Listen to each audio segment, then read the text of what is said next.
इंदिराबाई बाबाराव कडू यांना आपल्यातून जाऊन 13 दिवस झाले आणि या निमित्तानं वेगवेगळे कार्यक्रम आयोजित केले जातात। त्यात आता आमचे मार्गदर्शक अजय महाराज यांनी सांगितलं की आईंचीच अशी इच्छा होती की या निमित्तानं प्रवचन व्हावं, कीर्तन व्हावं। खरं तर मी काही मार्गदर्शन वगैरे यातून काही करण्याचा कुठलाही मानस नाही। हा एक कौटुंबिक सोहळा आहे, पण या कौटुंबिक सोहळ्याला प्रवचनाच्या माध्यमातून आपल्या सगळ्यांशी संवाद साधताना मोजक्या काही गोष्टींवरती मला आपल्याशी संवाद साधायचा आहे। आदरणीय बच्चूभाऊ कडू फक्त तुमच्या मतदारसंघाचे आमदार किंवा राज्याचे मंत्री नाहीत, तर आपल्या कार्यकर्तृत्वातून, आपल्या एका वेगळ्या शैलीतून देशभर त्यांनी आपलं नावाचा ठसा उमटवला। म्हणजे महाराष्ट्रातल्या अनेक तरुणांमध्ये बच्चूभाऊ कडू एक वेगळं नाव आहे, एक वेगळी इमेज आहे। आणि मला का कुणास ठाऊक असं वाटतं की प्रत्येक मुलाच्या कर्तृत्वामध्ये त्याच्या आईचा वाटा असतो। त्या मुलाला घडवण्याचं सामर्थ्य जर कोणात असेल ना, कुठल्याही मुलालाच काय घेऊन बसला तुम्ही, मी म्हणेल की घरातल्या कोणत्याही पुरुषाला, मग तो मुलगा असेल, नवरा असेल, भाऊ असेल, घरातल्या पुरुषाला कोणत्या पुरुषार्थात अडकून ठेवायचं ना, हे सर्वस्वी घरातली स्त्री ठरवत असते। परमार्थामध्ये 4 पुरुषार्थ सांगितले, धर्म, अर्थ, काम आणि मोक्ष। या 4 पुरुषार्थापैकी पुरुषानं कोणत्या पुरुषार्थात अडकायचं हे स्त्री ठरवत्या। घरातल्या स्त्रीनं जर ठरवलं नवऱ्याला, मुलाला धर्माकडे घेऊन जायचं, ती धर्माकडे घेऊन जाईल। तिनं जर ठरवलं याला निवळ अर्थकारणात अडकून ठेवायचं, त्याला काहीच सुचत नाही। तुम्ही जर म्हटलात साडी, त्याला काय करावं ते कळत नाही। तुम्ही म्हटलात गाडी पाहिजे, ते आयुष्यभर पळत राहतंय। तुम्ही जर म्हटलात माडी बांधा, ते अर्थकारणातच अडकून राहत। आणि तुम्ही जर ठरवलं घरातल्या पुरुषाला मोक्षाकडे घेऊन जायचं, तर तो मोक्षाकडे सुद्धा जाईल। साधं उदाहरण सांगतो, तुलसीदास महाराजांनी तुलसी रामायण लिहिलं आणि तुलसीदास महाराज जंगलात गेले होते फळं आणायला। फळं घेऊन आले, घरात बायको नव्हती। आता त्या काळात म्हटले बायको जाऊन जाऊन कुठे जाईल, त्या काळात बचत गटाच्या मीटिंग नव्हत्या किंवा कुठल्याही वेगळ्या ऍक्टिव्हिटी नव्हत्या। म्हटले माहेरी गेली असेल, आणि म्हणून तुलसीदास महाराज तिला माहेरी आणायला गेले। पाऊस पडत होता, नदीला पूर आलेला होता, तो पूर ओलांडून पलीकडे गेले। ओलेचिंब झालेले तुलसीदास महाराज असे दारात पाहिले आणि बायकोनं विचारलं, का हो, पाऊस उघडल्यानंतर तर मी येणारच होते। तुलसीदास महाराज म्हटले, तू घरी नसलीस की मला करमत नाही म्हटले। बायको म्हटली, एवढं प्रेम करता माझ्यावर जेवढं प्रेम करताना त्याच्यात थोडं जरी प्रेम प्रभू रामावर केलं तर। बायको एक शब्द बोलली आणि तुलसीदासानं तुलसी रामायण लिहिलं। एवढी तुमच्या शब्दात ताकद आहे। हे झालं नवऱ्याच्या बाबतीत। मुलाच्या बाबतीत सुद्धा तेच आहे। पोरावरती सगळ्यात जास्त प्रभाव जर कोणाचा असतो ना, तर त्याच्या आईचा असतो। मुलीवरती प्रभाव तिच्या बापाचा असतो, असा अनुभव आहे एकंदरीत। पहा, मुलीला जर आई रागवली ना, तर ती फारसं लक्ष देणार नाही। पण मुलीला जर थोडं जरी वडील रागवले ना, तिला दिवसभर करमत नाही। ती 3दा आईकडे जाईल आणि सांगेल, आज बाबा रागवले मला। मुलीवरती वडिलांचा प्रभाव असतो आणि मुलावरती त्याच्या आईचा प्रभाव फार मोठ्या प्रमाणावर असतो। आपलं बालपण कुठपर्यंत माहिती आहे? बालपण कधी संपतं बरं? कुणी म्हणेल शाळेत गेल्यावर बालपण संपतं, कुणी म्हणेल कॉलेजला गेल्यावर बालपण संपतं, कुणी म्हणेल नोकरीला लागल्यावर बालपण संपतं। मी म्हणेल बालपण आहे ना, वयानं कधीच संपत नाही। बालपण तेव्हा संपतं जेव्हा आई जाते। आई गेली का समजायचं आता आपण मोठे झालो, आपलं लहानपण संपलं। हट्ट करावं, मनातलं सांगावं, कधी रडावं, कधी रुसावं। मला सगळ्या महिला सांगा, माहेर कुठपर्यंत हो? जोपर्यंत माहेरात आई येतोपर्यंत। तुमचं सासर कितीही श्रीमंत असलं आणि तुम्ही माहेरी आलात, तुमच्या आईने कधी तुमची पिशवी रिकामी पाठवली का? आई त्यात 4 शेंगा घालून देईल, 4 वांगे घालून देईल। तिला वाटतं पुरीला मी काय वानवला देऊ आणि नाही। माहेर तोपर्यंत जोपर्यंत माहेरात आई. नंतर भावानं किती मोठी गाडी पाठवली, मोठी हवेली बांधली, तरी मुक्काम करावा असं वाटत नाही. आई मुलाचं, आईचं त्या मुलीचं नातं हे जगावेगळं आहे. जगापेक्षा आपल्याला जास्त कोण ओळखतं तर आपली आई ओळखते. जन्माला आल्यानंतर जग ओळखायला लागतो, पण जगापेक्षा 9 महिने जास्त आपल्याला आपली आई ओळखत असते.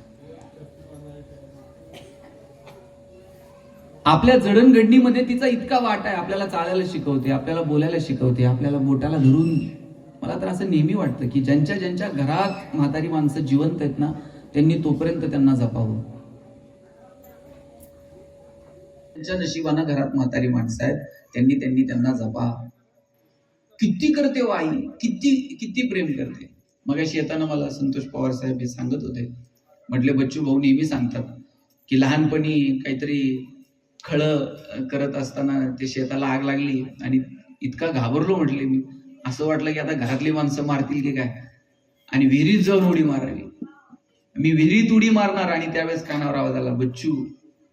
हाक मारली आईनं, मागं वळून पाहिलं आणि माझे प्राण वाचले. नाही तर मी त्याच दिवशी जीवाचं काही बरं वाईट केलं असतं. बघा, बाहेर तुम्हाला जग आमदार साहेब म्हणेल, तुम्हाला नामदार म्हणतील, पण घरात आई मात्र तुम्हाला बच्चू म्हणते. जग तुम्हाला बाळासाहेब म्हणेल, पण घरात आई आल्यानंतर तुम्हाला बाळू म्हणते. ही उकाराची भाषा आहे साहेब. आणि उकाराची भाषा फक्त आई बोलत्या. आणि उकाराची भाषा अजून कोण बोललं माहितीये? ज्ञानोबा उकाराची भाषा बोलले ज्ञानेश्वरीमध्ये. म्हणून जगानं ज्ञानोबांना माऊली म्हटलं. काय गोड बोलता तो ज्ञानोबा. ऋणू झुनू रे भ्रमरा, सांडितो अवगुणू रे भ्रमरा. अवगुण या शब्दाला ज्ञानोबांनी अवगुणू म्हणावं. किती गोडवा आहे बोलण्यामध्ये. ही उकाराची भाषा फक्त आईची भाषा आहे आणि ती भाषा ज्ञानोबा बोलले, म्हणून जगानं ज्ञानोबांना माऊली म्हटलं. आई असणं हे निवळ तुमच्या प्रसूती वेदनांशी निगडीत नाही. आई असणं हे निवळ तुमच्या स्त्रीत्वाशी निगडीत नाही. आणि निवळ ते तुमच्या स्त्रीत्वाशी निगडीत असताना 750 वर्षे 21 वर्षाच्या तरुणाला लोक माऊली म्हटले नसते. जग एका पुरुषाला माऊली म्हणतं, त्याचं कारण असेल तो ओलावा, ते प्रेम, ती भाषा ही फक्त ज्ञानोबांच्या ठिकाणी पाहायला मिळते. आणि म्हणून जगानं ज्ञानोबांना माऊली म्हटलं. मला आज या प्रवचनातनं फक्त इतकंच सांगायचंय की जोपर्यंत जिवंत आहे आई, जोपर्यंत जिवंत आहेत वडील, तोपर्यंत त्यांना बोला, त्यांच्याशी संवाद साधा. ही प्रेम करणारी माणसं आहेत ना, परत आपल्याला भेटत नाहीत. तुमच्यावरती निरपेक्ष निस्वार्थीपणे प्रेम करणारं जर कोण असेल तर तुमची आई आणि तुमचे वडील आहेत. म्हणून या लोकांना जपता येईल का? आज प्रवचनाला ओवी घ्यायची म्हणून मी ज्ञानोबांच्या एका ओवीवरती बोलेल. पसायदानातली एक ओवी, जो जे वांछील तो तेला हो प्राणी जात. मला हेवा वाटतो ज्ञानोबांचा. ज्या वेळेस भगवंताकडे काहीतरी मागायची वेळ आली आणि त्यावेळेस ज्ञानोबा म्हणले, हा ठीक आहे, ज्याला ज्याला जे जे पाहिजे ते मिळू दे. केवढा हा मनाचा मोठेपणा आहे की ज्याला ज्याला जे जे हवंय ते मिळू दे. एवढं मोठं मन. आपल्याला जर देवाकडे काही मागायची वेळ आली तर आपण काय मागू देवाला? एक जणाला सांगितलं देवानं, म्हटलं तुला काय मागायचंय ते माग, पण एक अट आहे. म्हटलं काय? म्हटलं तुला जेवढं देईल ना त्याच्या दुप्पट म्हणला मी शेजारच्याला देईल. आणि ते म्हणला मला एक बंगला दे. म्हणलं तुला एक मिळेल ना, पण शेजारच्याला 2 द्यावं लागतील. म्हणलं हे काय पद्धत आहे? आणि मला एक गाडी, आणि म्हणलं शेजारच्याला 2 दिली.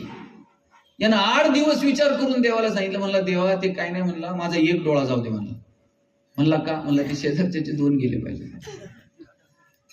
ही मानसिकता आहे. पण ज्ञानोबांचं मन केवढं मोठं. अरे काय मागायचं? ज्ञानोबा म्हणले, जो जे वांछील तो तेला हो प्राणी जात. काय ते गोड आहे. पसायदानाचा पहिला शब्द काय आपल्याला सगळ्यांना माहिती आहे. पहिला शब्द काय पसायदानातला? आता. ज्ञानोबांचं शब्द सामर्थ्य एवढं मोठं आहे. पसायदानाची सुरुवात करताना पण, किंवा, म्हणून, परंतु, किंबहुना कोणत्याही शब्दानं करता आली असती, पण माऊली म्हणतात आता. आता हा निर्वाणीचा शब्द आहे. सगळा सप्ता बिप्ता आटपेल आणि मग अजय महाराज भाऊंला म्हणतील आता येतो. तुम्ही मंडळी आता जाताना काय म्हणाला? आता. आता हा निरोपाचा शब्द आहे हो. माऊली निघाले आणि मागायची वेळ आली तेव्हा निर्वाणीची अपेक्षा ज्ञानोबांनी भगवंताकडे व्यक्त केली आणि म्हटले आता. आणि मागताना ज्ञानोबा पांडुरंगाचे भक्त आहेत. महाराज ते आता पांडुरंग म्हणू शकले असते, आता विठ्ठला म्हणू शकले असते, पण जात धर्म पंथ या सगळ्याच्या पलीकडे जाऊन ज्ञानोबा म्हणाले आता विश्वात्मके देवे. आणि मागताना सुद्धा असं लाचार होऊन मागितलं नाही, पाया पडतो बाबा द्या तेवढं. अरे असं स्वाभिमानानं मागता तोषोनी मज द्यावे. हा वाग्यज्ञ तुमच्या समोर मांडलाय, याच्यावरती जर तुम्ही संतुष्ट असाल तर माझा अधिकार आहे म्हणून मी तुम्हाला मागतो, तोषोनी मज द्यावे पसायदा नाही. आणि पहिलं मागणं कुणासाठी मागितलंय ज्ञानोबांनी? आपल्याला जर मागायची वेळ आली तर नवरा बायकोसाठी मागल, बायको नवऱ्यासाठी मागल, दोघं मिळून पोरांसाठी मागताल, फार फार पुढे गेला तर मेहण्यासाठी मागताल. मागायची वेळ आली तर ज्ञानोबा पहिलं मागणं मागतात, जे खळांची व्यंकटी सांडो. जे दुर्जन आहेत, जे खल आहेत, बाबा रे त्यांची व्यंकटी सांडो. एक एक शब्द आहे ना ज्ञानोबांच्या पसायदानातला, त्याच्यावरती 2-2 दिवस 4-4 दिवस बोलता यावं इतकं सुंदर पसायदान आहे. सांडो शब्द का वापरला? ज्या गीतेवरती ज्ञानोबांनी टीका केली ज्ञानेश्वरीच्या रूपानं, ती गीता सांगणारा भगवान श्रीकृष्ण रणांगणात सांगतो, अरे आमचा जन्म कशासाठी आहे? सज्जनांच्या रक्षणासाठी, दुर्जनांच्या संहारासाठी, दुर्जनांना मारायसाठी आम्ही जन्माला आलोय, हे भगवान श्रीकृष्ण सांगतो. आणि ज्ञानोबा काय म्हणतात? जे खळांची व्यंकटी सांडो, तया सत्कर्मी रती वाढो. वाढो कधी म्हणतात मला सांगा? वाढो आपण कधी म्हणतो? थोडस रोपटा आहे, थोडस असलं तर वाढो म्हणतो. आणि अजिबातच नाही, मग काय शब्द वापरला जातो? रुजो. माऊली रुजो म्हणू शकले असते, पण माऊली वाढो का म्हणतात? तया सत्कर्मी रती वाढो का म्हटलं माऊलींनी? त्याचं कारण असं आहे, माऊलींना खात्री आहे वाईटातल्या वाईट माणसाच्या ठिकाणी सुद्धा सत्कर्माची थोडी तरी वृत्ती शिल्लक आहे. आणि म्हणून ज्ञानोबा म्हणाले तया सत्कर्मी रती वाढ भूता परस्परे पडो मैत्र जीवांचे. अरे ज्ञानोबा मैत्र जीवांचे, आता आम्ही फ्रेंडशिप डे हे असले साजरे करायला लागलो, शेकडो वर्षांपूर्वी ज्ञानोबांनी सांगितलं मैत्र जीवांचे. मी भाऊंचा एक व्हिडिओ पाहिला होता, मध्ये ते आंघोळ वगैरे घालताना, ते पाहताना अक्षरशः भारावून गेलो. म्हटलं हा ओलावा या असं वरून वरून नाही आणता येतो, पेपरला देण्यापुरतं किंवा फोटो काढण्यापुरतं ते लगेच जाणवतं. हे असलं आतून यावं लागतं. मग अशीच अमृते महाराज हे सांगत होते मला की तुमचा आणि आईंचा एक मला प्रसंग सांगितला की कुठे देवीला जाताना देवीसाठी म्हणून दोघं आई आणि मुलगा भाऊ आणि ते गेले साडी घेऊन, आणि देवीला साडी द्यायची तर बाहेर देवीच्या मंदिराच्या बाहेर जे काही मागणारी लोक असतात त्यातल्या एका बाईच्या अंगावरती साडी नाही नीट, तिची साडी फाटलेली आहे. तर ते म्हणले मग आत देण्यापेक्षा इथंच देऊन टाकू. आणि भाऊनी आणि त्यांच्या आईनं बाहेरच्या त्या बाईला साडी घातली. हे आतून यावं लागतं. हे असलं वरवर चिपटून ती नाही कळता येत. मला वाटतं हे पोरांच्या मनात जर बिंबवायचं असेल ना, आणि तुम्हाला सांगतो सांगून भाषण देऊन आणि मोठमोठे सुविचार लिहून येणारी पिढी तशी वागत नाही. आपण जसं सांगू तसं येणारी पिढी वागणार नाही. आपण जसं वागू ना तसं पोरं वागतील. भाऊंच्या आईनं नुसतं सांगितलं नसेल की आपण असं करावं तसं करावं, स्वतः ज्यावेळेस ती देवीला चालवलेली साडी एखाद्या स्त्रीच्या अंगावरती घाल त्यावेळेस कळतं की अरे नाही, इथं देव आहे, इथं परमेश्वर आहे, या माता माऊलीमध्ये सगळं आहे. मला वाटतं आदर्श आपल्याला आहेत ना, आपल्या बोलण्यातून नव्हे आपल्या वागण्यातून येणाऱ्या पिढीच्या समोर आदर्श निर्माण करता येतील का? मला वाटतं याच्यासाठी प्रयत्न करावा. आणि तुम्ही मंडळी तर किती नशीबवान होतो, तुकडोजी महाराज, गाडगे बाबा या भूमीतले. अहो गाडगे बाबा नंतर संत नाही परत. काय या माणसांचा व्याकुळपणा. महाराज मी परवा एक पुस्तक वाचत होतो, गाडगे बाबा लहान होते, डेबू ते गाडगे बाबा ही माणसं उगच मोठी होत नाहीत. आता येताना आम्ही जरा तुमच्याविषयीच भाऊ गप्पा मारत होतो, 4-4 टर्म अपक्ष कुणीतरी निवडून, हे असंच होतं का सहजासहजी? माणसं मोठी होतात ना, त्यागाशिवाय माणूस मोठाच होऊ शकत नाही. तुम्ही किती फार फार तर तुम्ही 2-5 दिवस कुठेतरी मिरवाल, कुठेतरी एखादी दुसरी पदं भेटतील, पण फार मोठं व्हायचं असेल ना तर त्याग सोडून तुम्हाला भगवंत कुणालाही मोठं करत नाही. देव सुद्धा विशिष्ट कामासाठी तुमची निवड करतो ना, तुमच्यात काहीतरी असल्याशिवाय त्याची ती निवड करत नाही. डेबू ते गाडगे बाबा हा प्रवास सोपा होता का? गाडगे बाबा ज्या माणसाच्या घरी काम करायचे, दिवाळीचा सण होता आणि दिवाळीच्या सणाच्या दिवशी बाबा दारात उभे होते आणि तो मालक आत पुरणपोळी खात होते. बाबा असेच उभे राहिले आणि मालकीनीने विचारलं, डेबू काय करून राहिला जी? गाडगे बाबा काहीच बोलले नाही. आणि थोडा वेळ राहून म्हणले, मालक जसं तुपासंग पोळी खातायत ना जी, तशी मला पण खायची. मालकीन आत गेली पोळी आणायला, मालकानं ऐकलं की हे ताटाकडे बघतंय आणि मालक जसा तुपासंग पोळी खातोय तशी पोळी डेबू मागतोय. मालकानं काट्याचा फोक आणला. गाडगे बाबांना म्हटलं, हात पुढं कर डेबू. असे 2 हात पुढं करायला लावले, आणि तुला पोळी खायची ना जी? काट्याच्या फोकानं सपासप वार केले, रक्त भांबाळ झाले बाबांच्या हात. डोळ्यातून एक टिपका गाळला नाही, दगडावरती जाऊन बसले. रस्त्याने एका जाणाऱ्या माणसाने विचारलं, डेबू काय करून राहिला जी? काही नाही जी, मालकानं दिलेली पोळी तुपासंग खातो ना जी म्हणे, आणि हातातले काटे काढत बसले. दुःखाचा साधा उल्लेख सुद्धा गाडगे बाबा करत नाही की मालकानं मला माऊलींनी साधं दुःख सहन केलं. मला एक ओवी सांगा माऊलींच्या ज्ञानेश्वरीतली की जिथं माऊली द्वेष व्यक्त करतात, संताप व्यक्त करतात. एकदाच चिडले ते फक्त आणि ताटी लावून बसले. पण ज्ञानेश्वरीमध्ये एक सुद्धा कुठे शब्द असा नाही की मी माझं दुःख वेदना व्यक्त केल्या. गाडगे बाबांना विचारलं, काय करून राहिला? बाबा म्हणले, नाही मला कुणी मारलं, काय नाही, मालकानं तुपासंग पोळी दिली म्हणले खायला, ती खातो. आणि हेच गाडगे बाबा, हाच डेबू जेव्हा बाबा झाले आणि एका गावात त्यांना कीर्तनाला बोलवले एका व्यापाऱ्यानं. व्यापारी म्हटला, बाबा तुम्ही कीर्तनाला या. बाबा म्हणले, मोठा व्यापारी आहेस तू, मी कीर्तनाला येईन, पण माझी एक अट आहे म्हणले. म्हणले काय? म्हणले अख्ख्या गावाला पुरणपोळीचं जेवण घालशील का? बाबा तुम्ही कीर्तनाला येणार म्हणले, अख्ख्या गावाला पुरणपोळीचं जेवण घालेल की म्हणले. बाबा कीर्तनाला उभे राहिले, कीर्तन झालं. कीर्तन झाल्यानंतर बाबांनी सांगितलं, अरे पंक्ती धरा. तशाच पंक्ती धरल्या आणि गाडगे बाबा स्वतः उतरून एका एका माणसाला पुरणपोळी वाढत होते. सगळ्यांची जेवण आटपली आणि मग ज्यानं कीर्तन ठेवलं होतं तो म्हणला, बाबा चला 2-2 घास खाऊ. बाबांनी त्याच्या पाठीवर थाप मारला, म्हणले पुरणपोळी खायची हौस लहानपणीच फेटली बाबा, आता घास गिळत नाही. आणि बाबा पुढच्या गावाला जायला निघाले. पुढच्या गावाला जायला निघाले तर एक जण पळत आला, म्हणला, बाबा पाय पाय कुठं चाललात? बैल झुपतो, बैलगाडीने सोडतो. बैल झुपली, बैलगाडीत बाबा बसायला लागले. बाबांचं लक्ष बैलांकडे गेलं. बैलांची पोटं खापाटीला गेली होती. बाबा खाली उतरले गाडीतून, म्हणले बैल कुणाची? म्हणले हे ह्याची. जवळ गेले, त्याच्या दंडाला असा चिमटा घेतला, म्हणले तुला तर लय रगत दिसून राहिला जी. आणि मग जरा बैलांकडे पण बघत जा, त्यांच्या पोटात काय नाही. आणि बाबा पाय पाय निघून गेले. अरे हे प्रेम, ही व्याकुळता, हे असं आतून असावं लागतं, ते वरवरून नाही येत. आणि त्या भूमीमध्ये आपण जन्माला लागतो. भाऊ मला हेवा वाटतो आपला की आपण दिव्यांगांसाठी काम करत राहिला. मला हेवा वाटतो आपला की आपण समाजातल्या अशा दुर्लक्षित घटकासाठी आपण स्वतःला झोकून दिलं. आणि मला वाटतं ही प्रेरणा, हे प्रोत्साहन तुमच्या आई, तुमच्या वडिलांकडून आपल्याला मिळालं. आणि भगवंतानं आपली या कामासाठी, लक्षात घ्या, जगात काहीही लक्षात राहत नाही. जगात आतापर्यंत अनेक श्रीमंत लोक जन्माला आली आणि गेली, त्यांच्या नावाची नोंद सुद्धा इतिहास ठेवायला मोकळा नाही. भारतातल्या एका 100 अब्जाधीशांची नावं सांगा म्हटलं तर आपल्याला लवकर सांगता यायची नाही. पैशांवरून, श्रीमंतीवरून तुमच्या नावाची नोंद इतिहास कधीच ठेवत नाही. 130 कोटी लोकसंख्या आहे भारताची. रोज लाखो लोक जन्माला येतात आणि मरतात, काय कोणाला घेणं देणं नाही. पण गाडगे बाबा आजही तुमच्या माझ्या लक्षात आहे. ज्ञानोबा आजही तुमच्या माझ्या लक्षात आहे. अरे तुकोबा आजही तुमच्या माझ्या लक्षात आहे.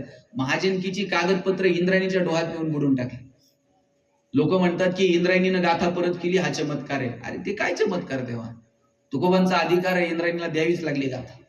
पण त्याही पेक्षा मोठा चमत्कार, पिढ्यानं पिढ्या चालत आलेली महाजनकीची सगळी कागदपत्र इंद्रायणीच्या डोहात नेऊन बुडून टाकली. आणि साहेब त्याचा कुठं फ्लेक्स नाही, कुठं बॅनर नाही, कुठं जाहिरात नाही. शेतकऱ्याचं कर्ज माफ करणारं पहिलं गव्हर्नमेंट जर कोण असेल ना, जगद्गुरु तुकोबा आहेत. बरं कुठं ऑनलाईन करायला लावलं नाही, काही नाही, बुडून टाकलं ते. आणि काय जगली ही माणसं. मला वाटतं या लोकांना सापडला जगण्यातला अर्थ. इंद्रायणीच्या डोहात माऊली पाऊल ठेवायला लागले तर लोकांनी पाऊल सुद्धा ठेवू दिलं नाही. दगड धोंडे घेऊन लोक मागे लागले. आणि ते ज्ञानोबा म्हणतात, जो जे वांछिल तो तिला. पण मेक मारून ठेवली ज्ञानोबांनी अगोदर. ज्याला ज्याला जे जे हवंय ते मिळेल, पण कधी मिळेल? दुरितांचे तिमिर जावो, विश्व स्वधर्म सूर्य पाहो, आणि मग जो जेवण चिलत होते पाप अंधकार दूर होऊ दे आणि मग ज्याला ज्याला जे जे हवे ते मिळू दे. आमच्यामध्ये जे अज्ञान आहे ना ते दूर होऊ दे आणि मग ज्याला ज्याला जे जे हवे ते मिळू दे. आणि पाप अन्याय अंधकार हे दूर करायचं सगळ्यात मोठं साधन, माझं सगळ्या माता भगिनींना हात जोडून विनंती आहे, सगळ्यात महत्वाचं साधन जर आजच्या काळात कोणतं आहे ना अज्ञान दूर करायचं तर ते शिक्षण आहे. आपल्या लेकरांना शिकवा, त्यांना त्यांच्या पायावर उभं करा. 2 रुपये आपण इकडे सण उत्सव कमी साजरे केले तरी चालतील, पण तुमच्या पोरींना शिकवा. सिस्टीम बदलायची, सिस्टीम बदलायची आपण म्हणतो, सिस्टीम कधी बदलेलो? अहो या पोरी तुमच्या उद्या कलेक्टर बिलेक्टर झाल्या, लाल दिव्याच्या गाडीत येतील, शिपाई असते दार उघडायला सुद्धा, आणि जिल्हा बदलायची ताकद त्याच्या सहीमध्ये असते. आज मंत्री झाले भाऊ, आज सिस्टीम बदलू शकतात, आज ठरवू शकतात की मी माझ्या खात्यात हा निर्णय घेईल, मी हे चेंजेस करेल. If you want to change the system first you have to reach there and then you can change. तिथं पोहोचावं लागेल आणि आपली पोरं तिथं जर पोहोचावीत खेड्यापाड्यातली असं जर आपल्याला वाटत असेल ना तर या लेकरा बाळांना शिकवा, पोरींना शिकवा, तुमच्या पोरांना शिकवा. महात्मा गांधींचं एक सुंदर वाक्य आहे, education is the powerful weapon which brings new changing the personality. शिक्षण हे माणसाचं व्यक्तिमत्व बदलवणारं एक धारदार शस्त्र आहे. आजच्या काळात अज्ञान विज्ञान दूर करायचं म्हणजे हे शिकवा पोरांना. आणि त्याच्यावरती टिप्पणी करताना बाबासाहेब आंबेडकर म्हणायचे, education is the powerful weapon which brings new changing the personality. It's true, but when if education system teaches that type of job which held in the society, or society do that type of job which teaches in the classroom. म्हणजे काय, वर्गात जे शिकवलं जातं ते एकतर समाजात घडलं पाहिजे किंवा समाजात जे घडतंय ते वर्गात शिकवलं गेलं पाहिजे. भाऊ आज तुम्ही शिक्षण मंत्री आहात, दुर्दैवानं आज वर्गात जे शिकवलं जातं ते समाजात घडताना दिसत नाही आणि समाजात जे घडतंय ते वर्गात शिकवलं जात नाही. लहानपणी आम्ही गाणं म्हणायचो, ये रे रे पावसा. तुम्ही म्हणायचं का नाही? तुमच्या लहानपणी होतं का गाणं? काय होतं? ये रे रे तुला देतो, मोठ्याने सांगा, तुला देतो पैसा झाला, पाऊस आला, ये ग ये ग तुझे मडके, सर आली मडके गेले. बघा सगळ्यांच्या लक्षात येईल. हे गाणं आम्ही आमच्या लहानपणी म्हणायचो. आम्ही आजोबांना विचारायचो, आजोबा असं गाणं का म्हणायचं? म्हणजे आजोबा सांगायचे, आपला देश कृषीप्रधान आहे, कृषीप्रधान देश, पावसाची गरज असते. लहान मुलांनी अशी गाणी म्हणायची, लहान मुलांचे देवबाप्पा ऐकतो मग पाऊस पडतो. आमच्या बाप दाद्यानं, आमच्या आज्या पंजानं सांगितलं एरे एरे पावसा म्हणा. आणि आज इंग्रजी शाळेत गेलात का पहिल्याच वर्गात बाई सांगतात रेन रेन गो अवे, पावसा पावसा परत जा. पोरांनी नेमकं करायचं काय? मी शहरामध्ये बघतो, बायका पोरांना वॉटर बॅग भरून देतात आणि सांगतात तुझं पाणी तू प्यायचं, तुझं पाणी दुसऱ्याला द्यायचं नाही, दुसऱ्याचं पाणी तू प्यायचं नाही. आई सांगते तुझं पाणी दुसऱ्याला द्यायचं नाही, दुसऱ्याचं पाणी तू प्यायचं नाही. आणि वर्गात गेल्यानंतर गुरुजी सांगतात एकनाथ महाराजांनी काशीहून आणलेलं पाणी गाढवाला पाहिजे. आता पोरांनी नेमकं करायचं काय? एक कॉन्ट्रास्ट एज्युकेशन सिस्टम पुढे येते. पोरांपर्यंत नेमकं काय? बघा, गणित आपल्याला सगळ्यांना गणित विषय होता 4थी 5वी. काय गणितात उदाहरणं असायची हो? ही असलीच गणित होती आम्हाला. शेतकऱ्याच्या रामूनं अमुक अमुक व्यापाऱ्याकडनं दर साल दर शेकडा अमुक अमुक दरानं एवढं कर्ज घेतलं. 4 वर्षानंतर शेतकऱ्याचा रामू व्यापाऱ्याला किती मुद्दल किती व्याज परतफेड करेल. असलीच गणित होती की नाही? कधी असलं गणित होतं का?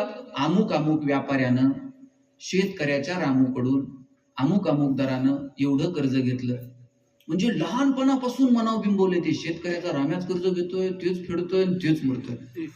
तो सुद्धा सधन असू शकतो, त्याच्यात सुद्धा पैसे देण्याची ताकद येऊ शकते. हे काय बिंबवलं गेलं नाही? नॉस्कॉम कमिटीचा रिपोर्ट होता, in future 75% engineers will be permanently unemployed, 90% plain graduates will be permanently unemployed. भाऊ उद्याच्या काळात 75% इंजिनियरला नोकऱ्या मिळणार नाहीत, 90% प्लेन ग्रॅज्युएट्स नोकऱ्या मिळणार नाहीत. आणि त्याचं कारण असं आहे की आमच्या एज्युकेशन सिस्टीम मध्ये मराठीतनं ग्रॅज्युएट झालेल्या पोराला मराठी बोलता येत नाही, हिंदीत ग्रॅज्युएट झालेल्या पोराला हिंदी लिहिता येत नाही, इंग्रजीत ग्रॅज्युएट झालेल्या विषय न बोललेलं बरं, कॉमर्स मध्ये ग्रॅज्युएट झालेल्या पोराला बँकेतून डीडी काढता येत नाही.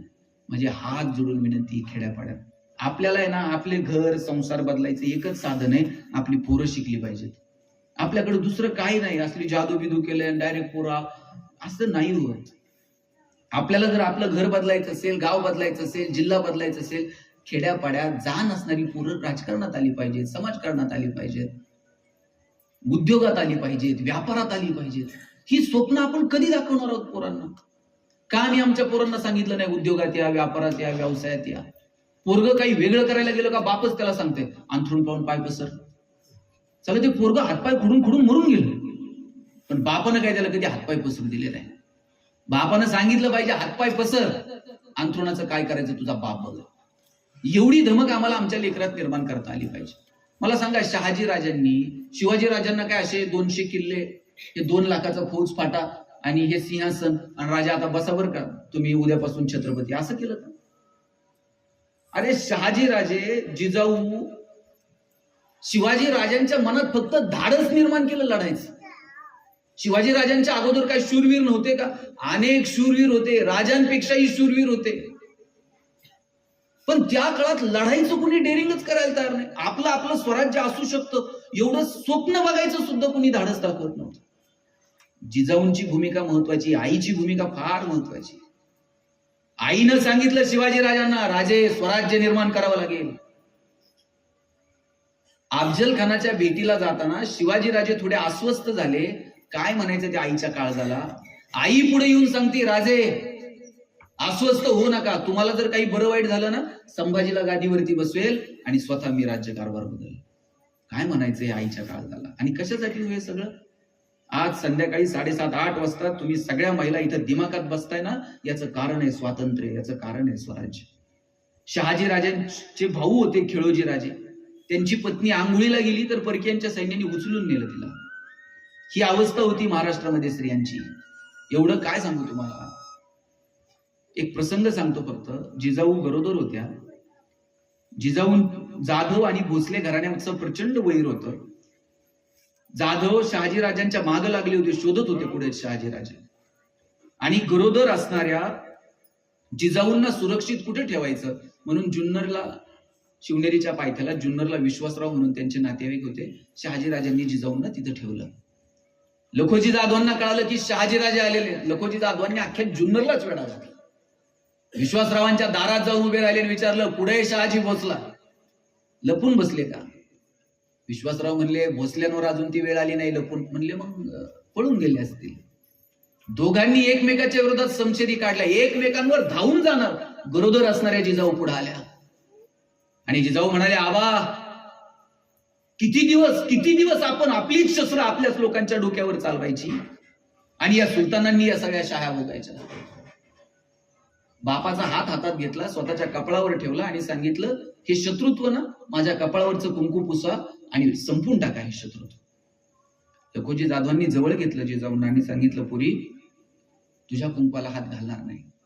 हे शत्रुत्व संपेल ते माझ्या मरणानंतरच. जसं माझं रक्त तुझ्यात आहे ना, तसं जाधवांच्या कुळीला बांधलंय. पण चल निघतो आता. जायला निघाले लखोजी जाधव. जिजाऊंनी थांबवलं. स्वतःच्या हातानं जीव घातलं. म्हणले, आजच्या दिवस मुक्काम करा, उद्या फक्त गडावर बाबा मला पोहोचला.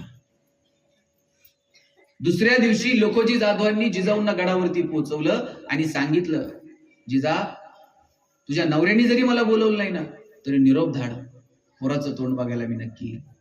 ते लखोजी जाधव गेले. आणि आता पुढचा प्रसंग ऐका. ह्याच जिजाऊंचे हे लखोजी जाधव, तुमच्या जवळचे सगळं म्हणून सांगतो. लखोजी जाधवांना आणि त्यांची 3 मुलं, अचलोजी, राघोजी आणि यशवंतराव. चौथा होता बहादूरजी, तो आईजवळ थांबला. पण या 3 मुलांना आणि लखोजी जाधवांना सुलतानानं वरती दरबारात बोलून घेतलं. जाधवांनी मुजरा केला. सुलतान दरबारातून निघून गेला आणि ठरल्याप्रमाणे समोर उपस्थित असणारे मुकर्रब खान, मोती खान, फर्राद खान धावून आले, सपासप वार केले आणि 3 मुलं जाधवांची आणि लखोजी जाधव रक्ताच्या थारोळ्यात कोसळले.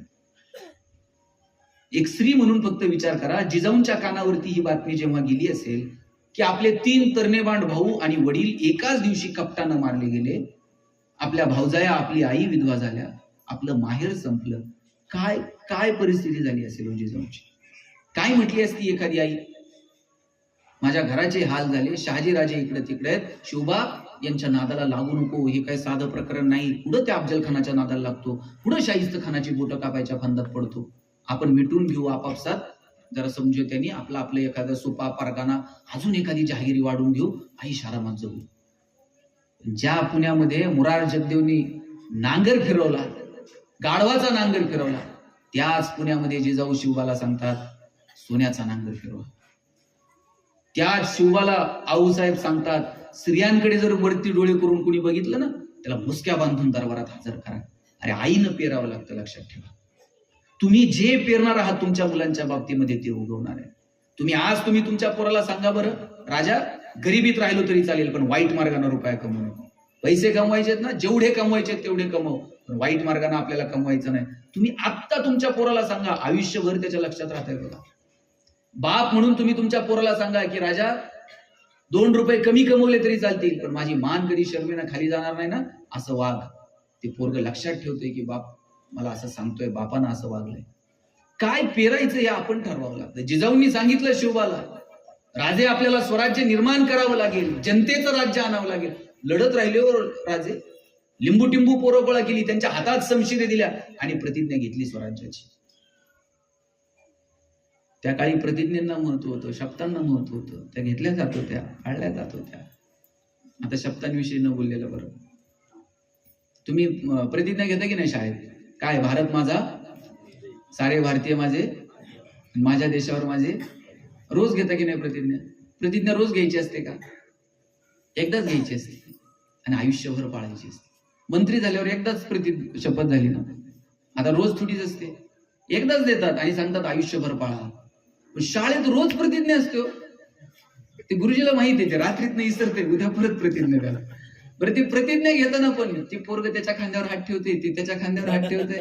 त्यांना प्रतिज्ञाही कळत नाही, फक्त ती फॉर्मॅलिटी म्हणून. प्रतिज्ञेला सुद्धा मग अरे शिवबानी मावळ्यांनी एकदाच प्रतिज्ञा घेतली स्वराज्य निर्माण करू. तानाजी प्राण दिले हो स्वराज्यासाठी. पोराचं लग्न बाजूला ठेवलं तानाजीने, म्हटलं नाही आधी लग्न कोंडाण्यास. राजे तुम्ही विशाळगडावरती पोहोचा. बाजीप्रभू उभा टाकला, जोपर्यंत राजे पोहोचत नाहीत आम्ही श्वास सुद्धा सोडणार नाही. काय शिवा नावी समाजात जन्माला आलेला पोरगाव. राजे तुम्ही पोहोचा, मी जातो शिवाजी बनून. त्याला माहित नव्हतं का 2 मिनिटात 5 मिनिटात आपण ओळखले जाऊ, आपण खरे शिवाजी नाही होत. आणि ओळखल्यावर काय त्यावेळेस कोर्टन कचेऱ्या होत्या का? राजे मी जातो बरं का, पण तेवढं वकिलाचं बघा, हायकोर्टात जावं लागेल, सुप्रीम कोर्ट, अरे तू जा मी सोडवतो तुला, असं होतं का? शिवा काशीदला माहित नव्हतं का मेल्यावर, तिथं गेल्यावर थेट मृत्यूच आहे म्हणून?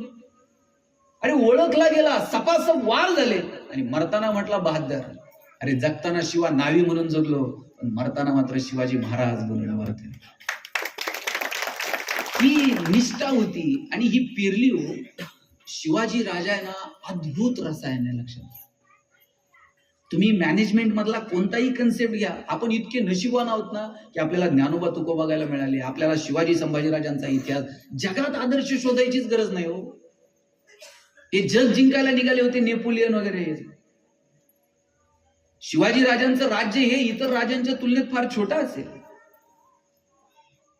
पण शौर्य असून सुद्धा ज्याच्याकडे नैतिकता आहे ना, असा एकमेव राजा आहे. थोडं मनगटात रग आली ना, माणसाला वाटतंय काय करून काय नाही. मनगटात रग असून सुद्धा ज्याची नैतिकता अशी तुझभर सुद्धा ढासळली नाही. स्वतःच्या स्त्रियांचा तर आदर आपण करतोच, पण परकीय शत्रूच्या स्त्रीचा सुद्धा आदर करायचा हे फक्त शिवाजी राजाला कळलं. आणि ही अक्कल जर औरंगजेबाला असती ना, औरंगजेब युगपुरुष ठरला असता. नियतीनं युगपुरुषाची माळ त्याच्या गळ्यात घालून टाकली असती. पण स्वतःच्या धर्माचा आदर करता करता इतरांच्या धर्माचा करावा. आपण आपल्या घरातल्या स्त्रियांचा जसा आदर करतो तसा इतरांच्या घरातील स्त्रियांचा आदर करावा, हे शिवाजी राजांना कळालं. ती सावित्री देसाई गडी जिंकली कर्नाटकातली, बेड्या बांधून शिवाजी राजांच्या समोर आणलं आणि ती म्हटली की माझ्या लेकराला माफी द्या. राजे उठून उभे राहिले, जवळ गेले, पोराला हातात घेतलं आणि म्हटलं तुला कुणी सांगितलं मी पोराला शिक्षा करणार आहे? तू माझी बहीण आहे, जिकिरीनं लढली, हा माझा भाचा आहे. जिंकलेली गडी तुला परत केली आणि या पोराच्या दूध भातासाठी आजूबाजूची 10 गावं देऊन टाकली. मला वाटतं ही जी जगण्यातली समृद्धता आहे ना, ही आपण आपल्या येणाऱ्या पिढीला सांगावी. आई म्हणून, बाप म्हणून आपल्या पोरांना वेळ द्या. लक्षात ठेवा, जर आपण आत्ता वेळ दिला तर ही पोरं येणाऱ्या काळात आपल्याला वेळ देतील. आत्ता 2 रुपये कमी कमवा, आपण त्यांच्यासाठी वेळ द्या, त्यांच्यासोबत बोला, त्यांच्या आरोग्याकडे लक्ष द्या, त्यांच्या शिक्षणाकडे लक्ष द्या. भाऊ, आम्ही पुण्यात शिकायला गेलो. महाराज, आमची आई नगरहून डबा पाठवायची केडगाववरून, आणि सकाळी 9:30 वाजता शिवाजीनगरच्या स्टँडला डबा असायचा. 9:30 वाजता जर शिवाजीनगरच्या स्टँडला आमचा डबा येत होता जेवणाचा, तर नगरहून 6च्या गाडीने दिला असेल. 6च्या गाडीला जर आईचा डबा तयार होता तर आई 4 वाजता उठली असेल. आई स्वतःच्या हातानं पीठ मळलं असेल, भाकर थापली असेल. 2 वर्षात मी चतकोर सुद्धा भाकर कधी फेकून दिली, कारण माझी आई पहाटे उठून माझ्यासाठी डबा करून पाठवते. आणि डबे काय फडके द्यायचे, आणि फडक्यात चिठ्ठी असायची, पोरांनो डबे खा, फडके जपून ठेवा. आम्ही फडके जपून ठेवायचो. परत शनिवारच्या गाडीने फडके जायचे, सोमवारी त्याच फडक्यात परत डबे यायचे. काय मजा होती हो. आता तुम्ही खेड्यात अजून बरं आहे, तुम्ही पुण्यात पोरांचे डबे चेक करा. Maggi, noodles, Kurkure, pastries, biscuit, विकत आणलेले प्रोडक्ट पोरांच्या डब्यात आहेत. आणि अजून जर पगार वाढले ना भाऊ, बायका 100ची नोट टाकून देणार डब्यात, तिकडेच जाण काय खायचं ते. इथपर्यंत येऊ नये. मुलांबरोबर आपला स्पर्श असला पाहिजे. माहेरी गेलात आणि आईनं नुसता असा गालावरून हात फिरवला, बरं वाटतं की नाही? त्या आईच्या स्पर्शाची किंमत तुम्ही कशातच करू शकत नाही. तो स्पर्श आपल्याला आपल्या लेकरांसोबत ठेवता येईल का? मोठा विचार, मोठी स्वप्न आपल्याला आपल्या मुलांना देता येतील का? मी सांगतो, जिजाऊंनी स्वप्न पाहिलं स्वराज्याचं, म्हणून शिवाजी राज्य ते प्रत्यक्षात आणू शकले, हे लक्षात घ्या. जिजाऊंनी जर स्वराज्याचं स्वप्न पाहिलं नसतं तर शिवाजी राजांच्या स्वप्नातही वाटलं नसतं की आपण असलं काहीतरी वेगळं काम करून टाकावं. पण आईनं ते स्वप्न बघितलं, म्हणून मोठी स्वप्न पहिल्यांदा तुम्ही बघा. आई म्हणून, बाप म्हणून आपण, तुम्ही मोठी स्वप्नच बघायला तयार नाही. परवा मी एका कार्यक्रमाला गेलो, 2 बायका गप्पा मारत होत्या, साडीचा बोळा, साडीचा बोळा. तुमच्याकडे आहे का असे? मी म्हणलं काय साडीचा बोळा म्हणजे काय, नवीन कंपनी आहे का साडीची? ती म्हणली बाबा तसं नाही, लग्न सराईमध्ये एखाद्या बाईनं आहेराच्या बदल्यात न घालायजोगी साडी दिली, कधी तशीच जपून ठेवायची, तिच्याच पुरीच्या लग्नात करायची. आता केवढा मोठा विचार आहे मला सांगा. एवढा मोठा विचार जर असेल तर कधी आपण स्वप्न बघणार, कधी पोरांना. संक्रांत केली का साजरी? झाली का? संक्रांत केली ना आता जानेवारीमध्ये. रथसप्तमीपर्यंत तुमचा हळदी कुंकू चालतं. हिनं तिच्याकडे जायचं, तिनं हिच्याकडे यायचं. हिने तिला 4 आण्याचा कंगवा द्यायचा, तिने तिला 8 आण्याची वाटी द्यायची. त्या वाटीत खाता येत नाही, त्या कंगव्याने हिचरता येत नाही. मला कळते असे हेच वाण आहे. त्यांनी वाण सुद्धा बदलला. चहाची गाळणी, पावडरचा डबा. चहाच्या गाळणीनं चहा गाळता येणार, पावडरच्या डब्याला बीळ पडना. इथून पुढे जर का तुम्ही असले वाण दिले काय, अजिबात असलं वाण काय त्या चहाच्या गाळणीचं, पावडरच्या डब्यात. त्या दिवशी तुम्ही तुमच्या ग्रामसेवकाला फोन करा, आरोग्य खात्यात फोन करा. संक्रांतीच्या दिवशी सगळ्या महिला एकत्र या, हिमोग्लोबिन चेकअपचा कॅम्प ठेवा, आरोग्याच्या संदर्भाने विचार करा, आहारशास्त्रावर एखादं व्याख्यान ठेवा, एखाद्या डॉक्टरला बोलवा, बाबा आमच्या आरोग्याच्या संदर्भाने काहीतरी. कधी बदलणार आहोत आपण? तुम्ही जर धडधाकट आहे ना, तर आयांनो, तर तुमचं घर धडधाकट आहे, तर समाज धड. तुम्ही सगळ्या जगाची काळजी घेता, पण तुम्ही तुमच्या आहार कधी असं ठरवलंय का, आज मला जे आवडेल ते मी बनवेल? सकाळी कुणाला विचारता भाजी काय करायची म्हणून? स्वतःला आवडती ती बनवता का नवऱ्याला आवडती ती बनवता? पोरांना आवडते ती बनवता? कधीच. माझा दावा आहे तुम्ही जगतच नाही, माहित आहे. स्वतःच्या आहाराकडे लक्ष. हिमोग्लोबिन कधी चेक केलं आठवतंय का? बाळणपणात कधीतरी चेक केला असेल. त्याच्यानंतर मला वाटत नाही की स्वतः दवाखान्यात जाऊन आपण कधी चेकअप केलंय, शुगर किती आहे काय. आपलं आपण धड आहे तर जग धड आहे. स्वतःच्या आरोग्याची काळजी घ्या. जे आवडेल ते स्वतः बनवा, खा. नवरा आधी जेवतो तुमच्याकडे का तुम्ही आधी जेवता? खरं खरं सांगा. आमच्याकडे तर ते नवऱ्याला आधी जेव घातल्याशिवाय बायका जेवत नाही. तुम्ही काय करता? असंच आहे ना? ती आल्याशिवाय मी जेवणार नाही. किती प्रेम आहे हो तुमचं. ते पार तिकडं धाब्यावर करगुटा तुटूस तर दणकून हाणून येत आहे. ते आल्यावर नाटक करते तुमच्यासोबत 2 घास खाल्ल्याचं. ते लई प्रेम आहे ना, त्याला आल्यावर 2 भाकरी परत थापून द्या. पण तुम्हाला भूक लागली, तुम्ही तुमच्या आहाराची काळजी घ्या. तुम्ही तुमच्या आरोग्याची काळजी घ्या. घरात जर एखादी गरोदर स्त्री असेल तर तिला चांगला आहार द्या. का तिला दिवसभर ब्युटी पार्लर मध्ये नेऊन बसवायचं? तिला चांगला आहार दिला तर मूल चांगलं जन्माला. आमची ती अंगणवाडी ताई दारादारात जाऊन सांगते, बाई ते मूल जन्माला आल्याबरोबर अर्ध्या तासाच्या आत अंगावर पाजा, ह्या आयनच्या गोळ्या घ्या. ते सासूनं बाळातपणात PhD केलेली असते. ती तसल्या आयनच्या गोळ्या बिळ्या खाऊ देत नाही. एवढं काय, ती परत त्याच्यात ते सांगते लगेच अंगावर पाजू नका. म्हणजे मग काय करायचं? नाही म्हणले ते मधाचं बोट आणा, मधाचं बोट लेकराला चाटवा. बरं ते मध 6 महिन्यापूर्वी आणलेलं असतं. आणून दिशेदारूच्या बाटलीत ठेवलेलं असतं. मग ते मधाचं बोट त्या लेकरालाच आठवायचं. कधी बलशाली पिढी जन्माला येणार, कधी सुदृढ पिढी जन्माला येणार. मुलांच्या आरोग्याच्या संदर्भानं काय विचार करायचा ना, मला वाटतं ते ठरवा. आणि मी आपल्या सगळ्यांना या निमित्तानं असं सांगणार आहे की आपल्याला माऊली जसं म्हणतात ना, जो जे वांछिल, ज्याला ज्याला जे हवंय ते मिळू दे ना. हे जग कोण कुणाला द्यायला नाही हो, आपला आपल्याला मिळवायचं. त्याच्यासाठी कमालीचा आत्मविश्वास आपल्याला आपल्या लेकरांमध्ये निर्माण करता येईल का? इथं मला तर नेहमी वाटतं खेड्यापाड्यातल्या पोरांमध्ये प्रचंड एनर्जी हो, प्रचंड ताकद आहे. प्रत्येकात काहीतरी वेगळं आहे. फक्त त्यांच्यामध्ये असणारं वेगळे पण आपल्याला ओळखता आलं पाहिजे आणि त्यांना दिशा देता आली पाहिजे. शिवाजी राजांना दिशा दिली, ज्ञानोबांना त्यांच्या आई वडिलांनी दिशा दिली आणि म्हणून ही माणसं काहीतरी अद्भुत काम करू शकले. आईबाप म्हणून आपल्याला आपल्या पोरांना दिशा देता येईल का? काहीतरी वागण्या बोलण्यातून आदर्श निर्माण करता येईल का? आज मला सांगा, ज्ञानोबांच्या एका एका ओळीवरती लोक प्रवचन करतात, कीर्तन करतात. आळंदीला ज्ञानोबा तुकोबा काय कुणाला आमंत्रण देत नाही, लाखोनं लोक येतात. त्यांचे आई वडील जर आभाळातून बघत असतील, काय आनंद वाटत असेल त्यांना. काय पुराण कर्तृत्व केलं. शेकडो वर्षांनंतर सुद्धा या लोकांचं नाव आज आहे, हजारो वर्षांनंतर आहे. आपलं नाव किती दिवस राहिलं आणि आपलं काय कर्तृत्व सांगायचं? आता बच्चू भाऊंचे पोरं नातू सांगतील, अरे आमचा आजा असला डेंजर होता, विधान भवनात गेले ना सगळे, हे सांगतील ना नातू. आपलं काय सांगायचं?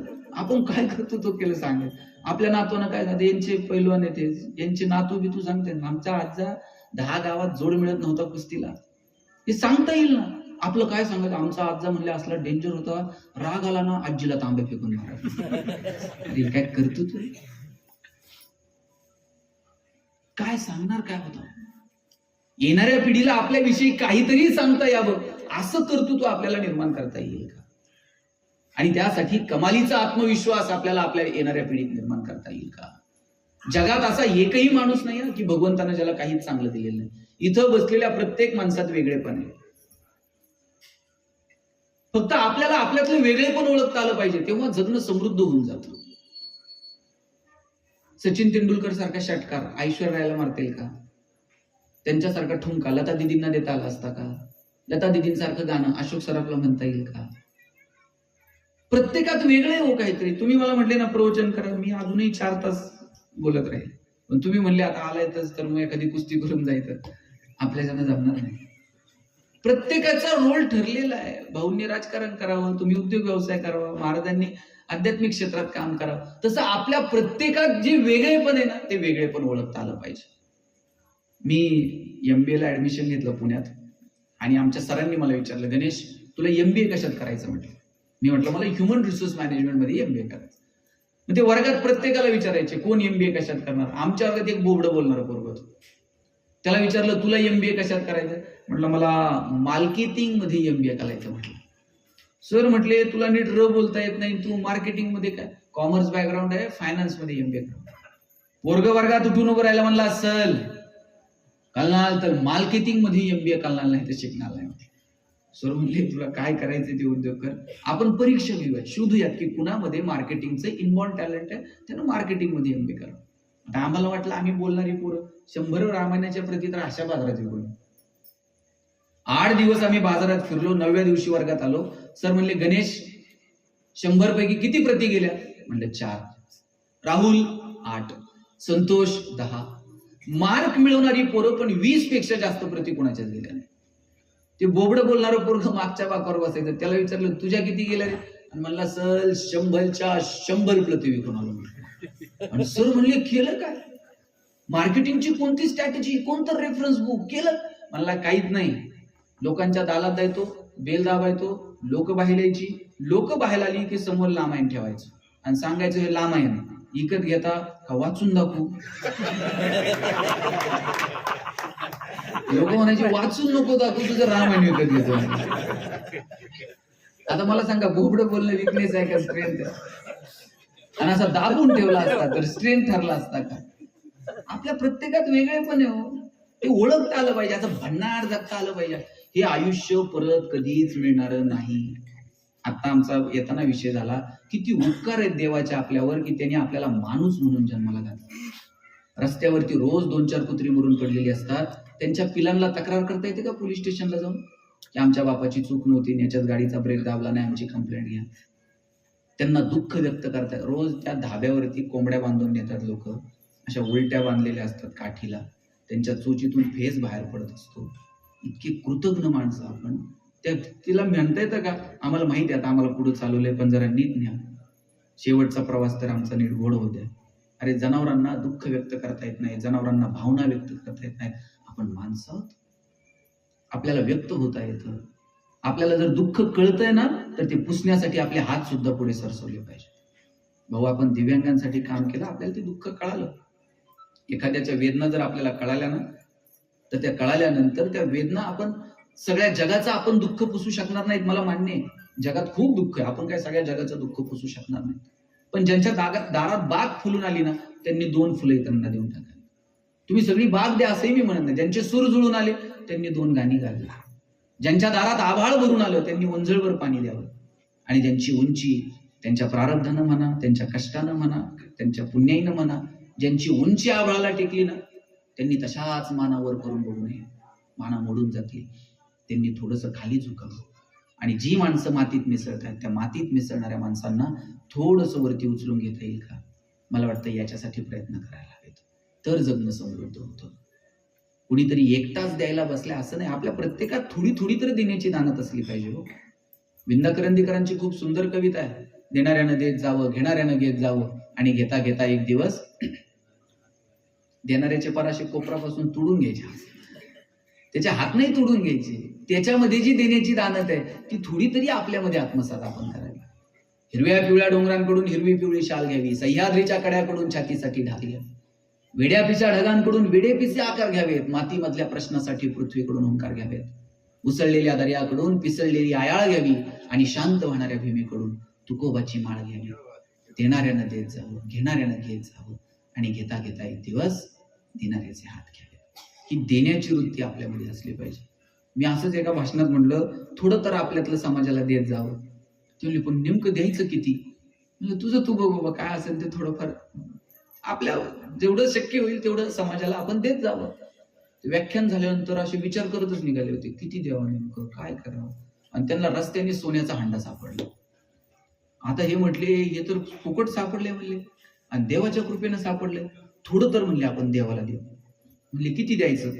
पहिला हुशार होता, म्हणलं हे बघा लय भावनिक होऊ नका, छोटं वर्तुळा खायचं, म्हणजे हाता एवढं वर्तुळा खायचं, सोनं वर फेकायचं, आणि जेवढं त्या छोट्या वर्तुळात पडन तेवढं म्हणले देवाला, आणि त्या वर्तुळाच्या जेवढं बाहेर पडन ना ते आपलं म्हणले ते जायचं.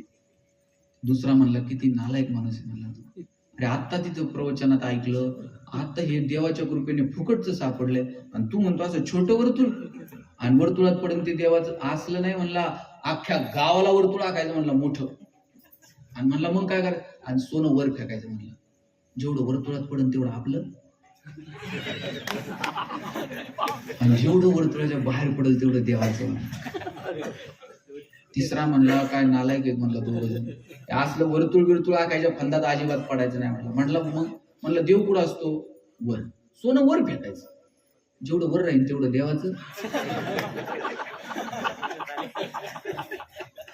अरे आपण कितीही बनवाबनवी केली ना, झाडाचं पान सुद्धा ईश्वरीय सत्तेशिवाय हलू शकत नाही. लक्षात घ्या, या जगावर कुणाचा तरी ताबा आहे. तुम्ही त्याला देव म्हणा, अल्लाह म्हणा, प्रभू म्हणा, निसर्ग म्हणा. आणि मग ते कोरोना कोणी बघितला का? पाहिलंय का कोणी कसा होता दिसायला, काय काय? पण कळला मात्र सगळ्यांना, एक विषाणू आहे डोळ्याला न दिसणारा, त्यानं सगळं जग थांबवलं साहेब. निसर्गाच्या समोर आपण खूप क्षुद्र आहोत. आणि ही कल्पना आता नाही, हजारो वर्षापासून निसर्गानं वारंवार, नेपोलियन युरोपवरती आक्रमण करायला गेला, 3 लाख सैन्य घेऊन गेला, अवघ्या काही दिवसात त्यानं अख्खा युरोप जिंकला, युरोपवरती स्वतःची सत्ता प्रस्थापित केली. काहीच दिवसामध्ये तिथं पिवळ्या तापाची साथ आली, नेपोलियनचं सैन्य पटापट मरायला लागलं. मोजकं सैन्य घेऊन नेपोलियनला परत मायदेशी परतावला. शस्त्रांच्या जोरावरती युरोप जिंकता आला, पण पिवळ्या तापाच्या साथीसमोर कोणतीही शस्त्र चालू शकली नाही. युरोप तिथेच ठेवून नेपोलियनला मायदेशी यावं लागलं. चीनमध्ये मिंग राजवट होती. मिंग राजवटीनं सगळीकडे हैदोस सुरू केला होता. त्याच वेळेला तिथं रोगराई पसरली. आजूबाजूच्या छोट्या छोट्या टोळ्यांनी चीनवरती आक्रमण केलं. मिंग राजवट उद्ध्वस्त करून टाकली. 16व्या शतकामध्ये युरोपमध्ये जनावरांचा प्लेग आला होता. सगळी जनावरं मरून गेली. जनावरांवरती आधारित असणारे उद्योग व्यवसाय लयाला गेले. लोकांना रस्त्यावरती यावं लागलं. किती उदाहरणं सांगू तुम्हाला. निसर्गाच्या समोर माणूस खूप क्षुद्र आहे. वारंवार निसर्गानं जाणून, आणि ह्यावेळेस तर इतकी पक्की जाणीव करून दिली की निसर्गानं सांगितलं मास्क लाव, तोंड सुद्धा दाखवू नको, तुझं तोंड पाहायची सुद्धा इच्छा नाही, इथपर्यंत निसर्गानं माणसाला आणून ठेवलं. आपण ओरबडून घेतलं हो सगळं. वृक्षवल्ली आम्हा सोयरे वनचरे, त्या काळात तुकोबा सांगतात हो की निसर्ग आमच्यासाठी, आम्ही निसर्गासाठी आहोत, हे आमचे सगळे सोयरे आहेत. साधू संतांना कळ. शिवाजी महाराजांनी पत्र लिहिलीत. इथं खेड शिवापूरला आमराई उभी करायची होती. राजांची पत्र आहेत, आमराई करा, पण अगोदर पाण्याची सोय करा. पाण्याची सोय झाल्याशिवाय आंबे लावू नका. शेतकऱ्यांना पत्र आहेत, झोपताना वात विझून झोपा, उंदीर येईल, पळत सुटेल, वात तोंडात घेईल, गवताची काडी पेट घेईल, पकता पकता गंज पेट घेईल. निसर्गातल्या छोट्या छोट्या गोष्टींवरती ह्या लोकांनी काम केलं. आम्ही गावात गेलो ना, मला आठवतंय, गावात नदी होती, तिथं आम्ही असे गुडघी टिकून पाणी प्यायचो. झऱ्याला पाणी पिलेलं मला आठवतंय, फार लांबचा काळ नाही. आता पॅक बॉटल मधलं पाणी पिताना 10 वेळा माणूस विचार करते चांगलं आहे का वाईट आहे. गावात गेलो तर आंब्याला कोणत्याही घरामध्ये आंब्याची आडी होती. आता आंबे बघायला मिळणार. बोराच्या सीझन मध्ये 2-4 पोरांची डोकी फुटलेली असेल, आंब्याच्या सीझन मध्ये 2-4 जणांचे हात मोडलेले. निसर्ग होता हो. मला वाटतं या सगळ्या गोष्टींकडे दुर्लक्ष न करता आम्हाला सुखी समाधानी छान आयुष्य जगता येईल का, या संदर्भाने आम्हाला प्रयत्न करावे लागतील. कालच समाधानाचा निर्देशांक जाहीर केला. भारत 139 वर होता, आता 136 वरती आला. शेजारचं राष्ट्र आहे आपल्या भूतान. भूताननं समाधानाचा निर्देशांक जाहीर केला आणि सांगितलं आम्ही जगात सगळ्यात समाधानी आहोत.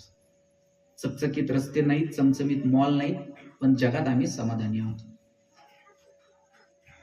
मी आज सांगतो की एक दिवस तर असा येणार आहे आपल्या सगळ्यांवरती की आपल्याला आपली प्रगती समाधानाच्या पातळीवरती मोजावी लागेल. आपल्याला ठरवावं लागेल आपण किती प्रगती आहोत, किती 15 वित्त आयोग खर्च केला, किती 14 वित्त आयोग खर्च केला, किती गटरींची कामं झाली. इन्फ्रास्ट्रक्चर गरजेचं आहे, ते आपण करू, पण त्याच बरोबरीने आपण समाधानी आहोत का, आपल्याकडे आरोग्य आहे का, आपल्याकडे संस्कार आहे का. 10 साखर कारखान्याचे शेअर्स आहेत, पण डॉक्टरनं सांगितले चमचाभर पण खाऊ. 10 लाखाचा दिवाण बनवून घेतलाय झोपायला, पण डॉक्टरनं सांगितलंय मनक्यात गॅप आहे, चटीवर झोपत. आम्ही कशातून समाधान व्यक्त करणार आहोत. एक तर दिवस येईल की आम्हाला आमची प्रगती समाधानावरती मोजावी लागेल. माऊलींनी सांगितलं किंबहुना सोय जीव आत्मयाचे आहे, तेथ जे होय तया नाम सुख. माऊलींनी सांगितलं आत्म्याशी जे संबंधित आहे ना त्याला सुख म्हणावं. आपण साधनांमध्ये सुख शोधायला लागलो, यात तर आहे का, त्यात तर आहे का. साधनांमध्ये खरं तर सुख नाहीये. याचा अर्थ साधनं निर्माण करू नका या मताचा मी नाही, साधनं निर्माण करू, पण निवळ साधनांमध्ये सुख नाही हे सुद्धा आपण लक्षात घेतलं पाहिजे. आणि निवळ साधनांमध्ये सुख असताना जगातली सगळी श्रीमंत माणसं सुखी झाली असते.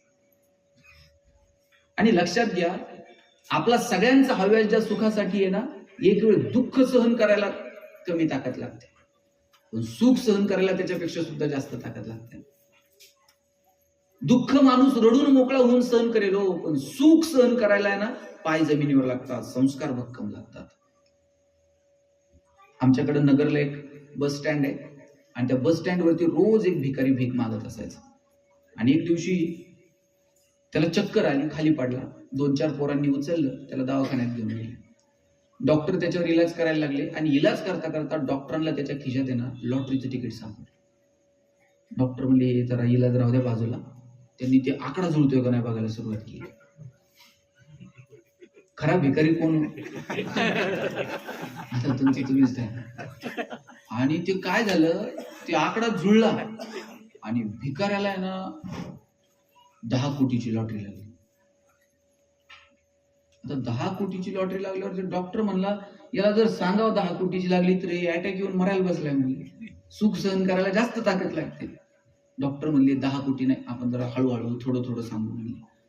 आणि भिकाऱ्याला ते म्हणले, डॉक्टर म्हणले भिकारी साहेब आता त्याला साहेब म्हणावं लागते, त्याला लॉटरी लागली म्हणजे.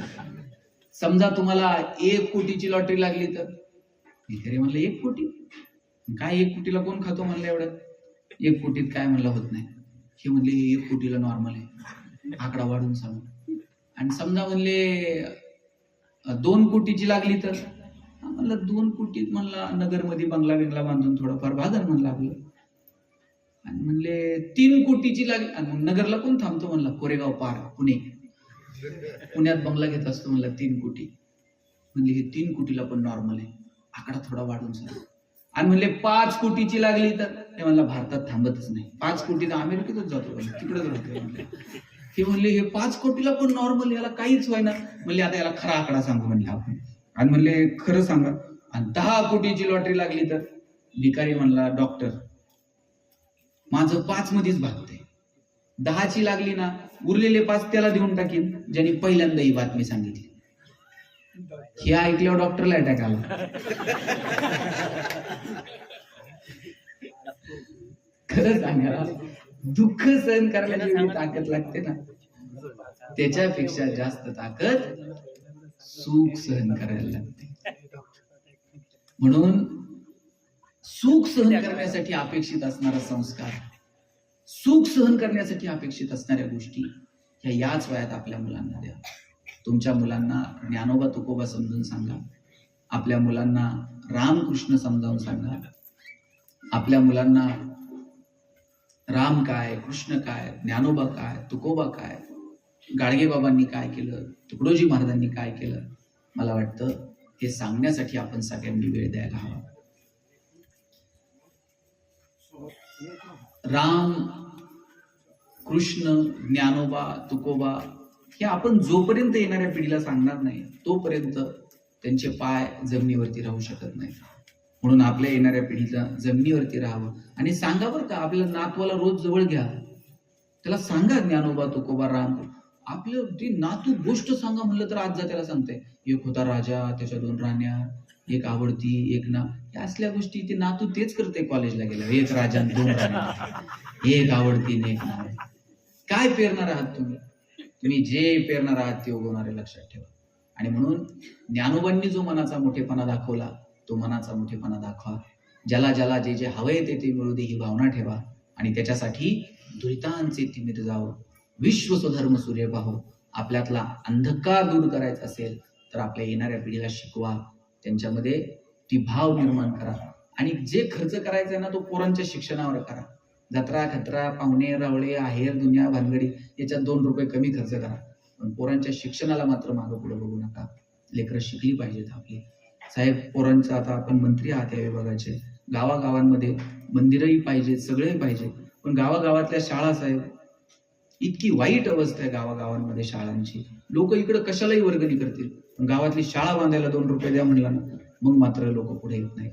आपल्या गावातल्या शाळा सुधारल्या पाहिजेत, याच्यासाठी लक्ष द्या. आपल्या मुलांना काय शिकवायचं याच्यावरती लक्ष द्या. का बरं आपल्या गावातल्या शाळेचं इन्फ्रास्ट्रक्चर चांगलं असू नये?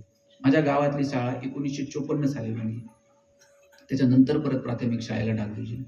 गावागावात आपल्या इथलं निंबोडीतली एक प्रकरण, पडली शाळा, 3 पोरं जागेवरती गेले आणि मग नंतर कॉन्ट्रॅक्टरवर कारवाई झाली, दुनिया झाली, पण ती लेकरं गेली, ती परत मिळणार आहेत का त्याच्या आईला? म्हणून गावातल्या शाळांचं इन्फ्रास्ट्रक्चर कसं सुधारत, ज्याच्या हातात दान आहे ना त्यांनी शाळेला कम्प्युटर द्या, त्यांना शाळेला वह्या पुस्तकं द्या. इकडं तिकडं खर्च करण्यापेक्षा आपल्या बरोबरीनं गावातली 2 पोरं शिकतील का? मला वाटतं याचा विचार करा. ज्याच्याकडे ऐपत आहे ते मोठ्या शाळेत टाकतंय, म्हणजे ज्याची ऐपत नाही त्यांना पोरं चांगली शिकवायची नाही का? मला वाटतं त्यांना सुद्धा चांगलं शिक्षण मिळालं पाहिजे, याच्यासाठी प्रयत्न करा. आणि परत एकदा सांगतो, जास्त वेळ घेत नाही आपला, तुमच्याकडे परमेश्वराच्या कृपेनं 2 रुपये आहेत, ते चांगल्या कामासाठी खर्च करा. श्वास थांबल्यानंतर खर्च करायची मुभा नाही. देव इतका सुंदर वागलाय, शेवटचे 5 मिनिट घेतो फक्त. देव इतका सुंदर वागलाय आपल्यासोबत, जन्माला येण्याची बातमी ते 9 महिने आधी सांगते, पण मरायची बातमी 1 मिनिट पण आधी देव सांगतो का? देवानं जर 9 महिने आधीच पत्र पाठवलं असतं की बाबा तुमचं आता आटपलंय आणि तुम्ही हिशोब करून घ्या, आपण 9 महिने वाट बघितली असती. पत्र आल्याबरोबर माणसं गेली असती. आणि ते देवाकडे हिशोब करायला एकच आहे, वर्षानुवर्ष चित्रगुप्त, त्यांनी परत रिक्रुटमेंट सुद्धा केली नाही. न्यायला पण यम एकटाच आहे.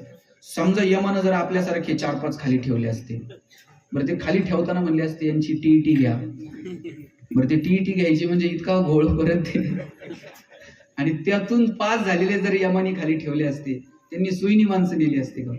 ते म्हणले असते तू त्या पार्टीचा आहे, तुला आजच नेतो, तू उद्या नाही, तू 50 दे, तुला परवा नेतो म्हणले असते. देवाकडे एकच आहे यम, वरती चित्रगुप्त एकटाच आहे हिशोबाला, ते बरोबर हिशोब करेक्ट कार्यक्रम केला जातो. जायच्या अगोदर सगळ्या गोष्टींचा हिशोब करून इथंच तिकीट काढून जावं लागतं. म्हणून मस्त जगा, आयुष्य खूप सुंदर आहे. ज्यांच्याकडे भगवंताच्या कृपेनं बरी परिस्थिती आहे त्यांनी सगळं नाही, त्यातलं थोडं तरी समाजाला चांगल्या कामासाठी देता येईल का याचा विचार करा. साहेब, आमच्याकडे एक माणूस आहे, त्याच्याकडे सोन्याची वीट होती, सोन्याची. आयुष्यभर रुपया खर्च केला नाही. घरात असं खड्डा खांदून ठेवायचं, पुरायचं, दर रविवारी बघायचं आहे का नाही आणि लपून ठेवायचं. पण त्यानं कधी बायकोला साडी घेतली नाही, पोराला शिकवलं नाही, काय रुपया खर्च नाही केला, एकदम चेंगट. आणि एक दिवशी वीट गेली चोरीला, आणि वीट चोरीला गेल्यानंतर रडायला लागला. होती तोवर खर्च नाही केली, म्हणला चोरीला गेली, पंजानं आज्याला दिली, आज्यानं बापाला दिली, बापानं मला दिली, मी पोरासाठी पोलिसांकडे गेला, म्हणला वीट चोरीला गेली. कसली म्हणले? सोन्याची. आणि तुझ्याकडे वाटत तर नाही बघून सोन्याची वीट होती. मला खरंच होती, आज्या पंजापासून जपून ठेवली होती. आणि काय करायचं म्हणले? काय नाही म्हणला, पुरून ठेवायचो, दर रविवारी हाय का नाही बघायचो आणि परत लपून ठेवायचं. पोलीस म्हणले उद्या ये, तुझी वीट तुला देऊन टाकतो. काय म्हणले? पोलिसांकडे दुसऱ्या दिवशी गेला, पोलिसांनी दगडाची वीट त्याच्या हातात दिली. रडायला लागला, म्हणला अहो साहेब, माझी सोन्याची वीट होती, तुम्ही कंप्लेंट वाचा आणि तुम्ही दगडाची हातात देता. पोलीस म्हणले तुला काय घेणं आहे, घरी जायचं, पुरून ठेवायची, रविवारी उघडायची, हाय का नाही बघायचं, परत पुरून ठेवायचं. सोन्याची असू नाही तर दगडाची, तुला काय फरक पडतो काय? काहींकडे ढिगा नाही बरं का साहेब, त्या प्रॉपर्टीला काढील काही उपयोग नाही होत. ते स्वतःला खर्च करत नाही, मित्राला खर्च करत नाही. 1 रुपया तर वर घेऊन जायची सुविधा आहे का? 2 भाकरी खाल्ल्यावर जर आपलं पोट भरतंय आणि तिसरी काय पोटावर बांधून ठेवता येते का? 1 रुपया, 1 छदाम सुद्धा वरती जात नाही. म्हणून मस्त जगा, मस्त आनंद घ्या. आईंच्या या विधीच्या निमित्तानं आपण मला इथं बोलवलं. मला वाटतं की तुम्ही नशिबवान आहात की वयाच्या 84व्या वर्षापर्यंत आपल्याला आईचा सहवास लाभला. एक कवी म्हणतो, जोवर होते छप्पर तुझे आभाळ झेलत होतं, आता साध्या फुंकरी पुढे निभाव लागत नाही. तुझ्या विना जगण्याची सवय उरली नाही, आई तुझ्या विना जगण्याची सवय उरली नाही. आपण कितीही म्हटलं की येणारा माणूस जाणार आहे, ते दुःख सहन करण्याची शक्ती भगवंत देव वगैरे, हे दुःख त्याचं त्यालाच असतं. म्हणजे हे दुःख कधीही भरून निघणार नाहीये की आई आयुष्यातून जाते. आणि मला वाटतं ज्यांच्या नशिबानं ती आज आहे त्यांनी तिला जपा, तिच्याशी संवाद साधा आणि दुःख व्यक्त न करता आनंदानं जगायला शिका. साहेब, सगळ्यांचीच परिस्थिती श्रीमंती असते असं नाही. गरिबीत जन्माला आला ना, श्रीमंत व्हा, पण रडत बसू नका. छोट्या छोट्या गोष्टींचा आनंद घ्यायला शिका. साहेब, माझे वडील शिक्षक होते आणि आमचं घर पत्र्याचं होतं. बरं, आमचा पत्रा असा होता, वर हात केला का पत्र्याला हात लागायचा. आम्ही आमच्या आईला म्हणायचो, आई सगळ्यांची घर स्लॅबची आणि आपल्या एकट्याच पत्र्याचं का? ती म्हणायची, तुझे वडील शिक्षक आहेत म्हणून घर पत्र्याचं. म्हणलं, शासनाचं GR आहे का शिक्षकांनी स्लॅबची घर बांधायची नाही? ती म्हणायची, कार्ट्या नशीबवान आहेस, पत्र्याच्या घरात जन्माला आला. म्हटलं का? ती म्हणायची, बघ, घर गरम व्हायला लागलं का तुला कळतं, उन्हाळा सुरू झालाय. घर गळायला लागलं का तुला कळतं, पावसाळा सुरू झालाय. शेजारच्या स्लॅबच्या घरात उन्हाळा कळत नाही, पावसाळा कळत नाही. खास ऋतूंची ओळख व्हावी म्हणून भूगोल शिकवणाऱ्या तुझ्या बापानं असलं मॉडेल उभं केलं. काय मजा होती. पैसे नव्हते पण आनंद इतका होता ना. आमचे वडील 1 चॉकलेट आणायचे, माझ्या बहिणीच्या हातात द्यायचे, म्हणायचे, गणेशन तू अर्धा अर्धा करून खा. ताई चॉकलेटचे 2 भाग करायचे, एक मोठा आणि एक छोटा. ताई चॉकलेटचा मोठा भाग पोरींनो मला द्यायची आणि छोटा स्वतःला ठेवायची. चॉकलेट छोटं होतं पण आभाळा एवढा संस्कार करून गेला. मोठ्या लोकांनी मोठ्या गोष्टी मोठ्या मनानं छोट्या लोकांना द्यायच्या असतात आणि जगात हे फक्त बहीण करू शकत्या.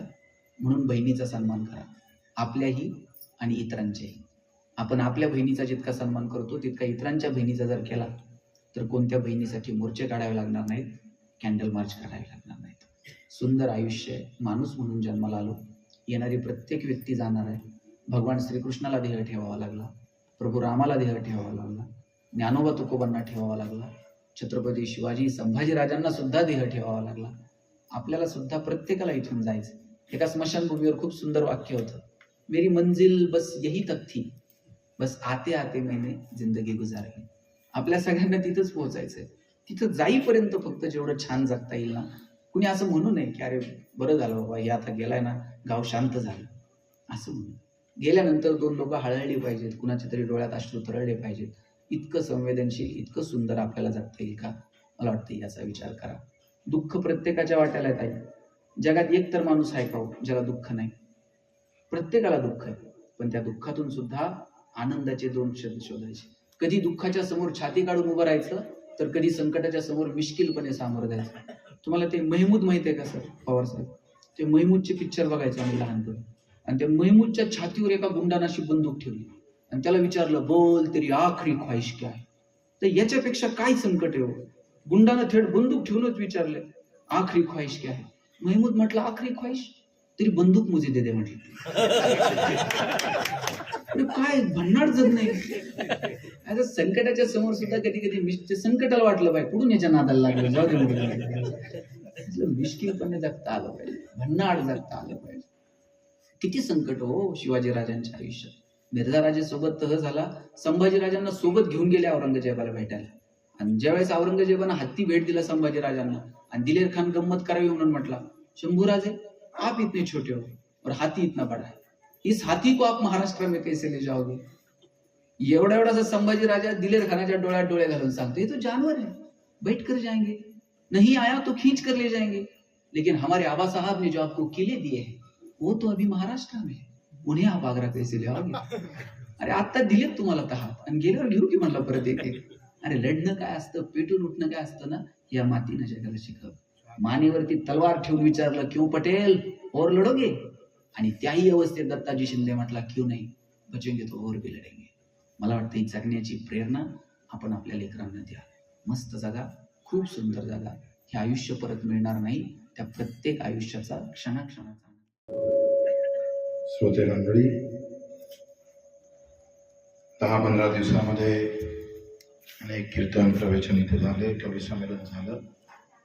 त्याचा सार खऱ्या अर्थानं आजच्या कीर्तनात अधिक मजबूतीनं समोर आला. गणेशजी महाराज यांचा मी आभार मानतो. खरं तर नेहमी आम्हाला असं म्हणायचं का लाख बोलण्याहून थोडं एकच माझा कर्तबगार, पण कर्तबगारीला सुद्धा ज्ञानाची गरज असते. त्याच्याशिवाय कर्तबगारी सुद्धा मजबूत होत नाही. ते आपल्या बोलण्यावरून आजच्या प्रवचनावरून मला निश्चित ते अवगत झालं. कधी कधी शब्द माणसाला कसे तारत,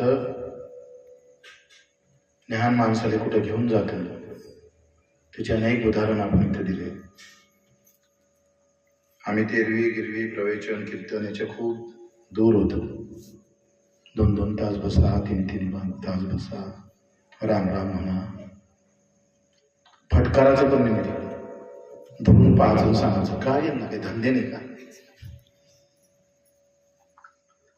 आणि कीर्तनात तर मी कधी बसलोच नाही. म्हणजे माझ्या गावात 3 सप्ते होते, तर कदाचित अधिक थोडं बसलो असतो तर अधिक चांगलं करता आलं असतं. ते इथं बोलल्याहून इथं बसल्याहून मला समजलं, जेवढ्या आईच्या शब्दाची गरज असतं तसे चांगल्या गोष्टीची सुद्धा माणसाच्या ज्ञानामध्ये अधिक येणं सुद्धा तेवढंच गरजेचं असतं. कधी कधी कीर्तनकाळ पाहून असं वाटते का हे कीर्तन काय करतात, अशाही आम्ही प्रसंग करतो. चांगले माणसं, चांगले बोलणं, चांगलं ज्ञान असणारे माणसं फार कमी आहे. चांगले करणारे लोक फार कमी आहे. आईला चांगला पोरगा भेटत नाही, पोराला चांगली आई भेटत नाही, मतदाराला चांगला नेता भेटत नाही, नेत्याला चांगला मतदार सुद्धा भेटत नाही. हे असं सगळं इकडे आहेच कमी जास्त. काही एकाच बाजूने कमी आहे असं काही नाहीये. चौफेर हा थोडासा, अख्खी बंडीच बैकली असं समजा. बंडी चांगली आहे तर बैल बांधा, आणि बैल आणि बंडी चांगली आहे तर धुरकरी बांधत आहे, तो बांधा करतो. हे सगळं कमी जास्त असते आणि त्याला ते चालून घेऊन जावं लागतं. आजच आम्ही शाळेत बसलो, कालही बसलो होतो,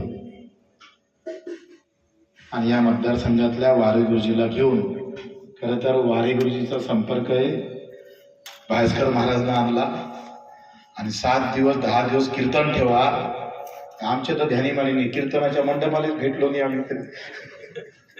प्रवचन कीर्तन म्हणजे आम्हाला